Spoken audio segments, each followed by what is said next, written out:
133 দেশের প্রতিযোগীকে পেছনে ফেলে সৌদিতে বিশ্ব কোরআন প্রতিযোগিতায় প্রথম নুরুদ্দিন জাকারিয়া। قل إن تخفوا ما في صدوركم أو تبدوه يعلمه الله।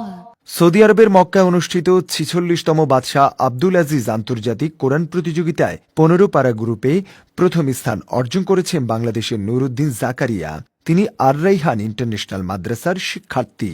বিশ্বের 133টি দেশের 334 জন প্রতিযোগী অংশ নেয়া 6 দিন ব্যাপী এই প্রতিযোগিতায় কোরআন মুখস্থ, তেলাওয়াত ও বিশুদ্ধতার উপর ভিত্তি করে বিজয়ীদের নির্বাচন করা হয়। 5টি বিভাগে মোট 50 জন বিজয়ী নির্বাচিত হয়েছেন। এবার প্রতিযোগিতার মোট পুরস্কার ছিল 1,26 লক্ষ সৌদি রিয়াল।